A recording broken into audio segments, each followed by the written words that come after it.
And for today's video mga kaligalig, share ko ho sa inyo ang version ko ng pagluluto ng yellow rice o ang tinatawag ko sa atin na Java rice. At aring nga ho, garin ni lamang ho yan kasimple. At aring nga ho ang ating mga ricado, meron po tayo dyang hiniwang sibuyas, turmeric powder, cinnamon stick, cardamom seed, coconut cream, pamtan, at saka po yung ating binabad na bigas.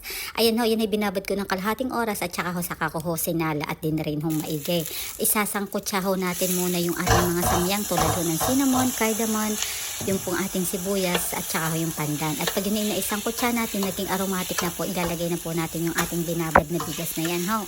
Marahang-marahan lang ho inyong paghalo at baka ho madurog dahil yan ay medyo marupok na ho yung bigas kasing rupok ninyo sa inyong mga jawa. Chares, dahil nga ho na ibabad na. At pagkatapos ho natin maisang kutsa ng kaunti, lalagyan na ho natin ng turmeric powder at ng mga pampalasa bagahong ng asin at saka ho white pepper. Ayan ho, yan.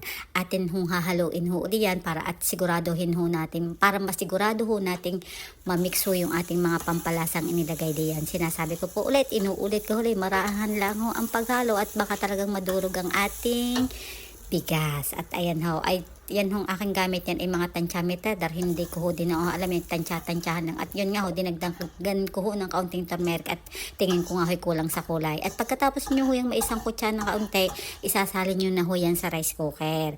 At ang pagluluto ho niyan, kung meron ho kayong chicken stock ay mas mabuti, mas magaling para mas malasa. Tapos lalagyan nyo ho yan ng mga 3 tablespoon po ng coconut cream. Kung wala naman hong chicken stock, ay pwede na rin ho yung tubig. At ayan nga ho yung magiging finished product ho niyan. Nag-fry lang ho ako ng shallot para sa ibabaw ho pang toppings. And bye-bye. God bless po. Thank you for watching.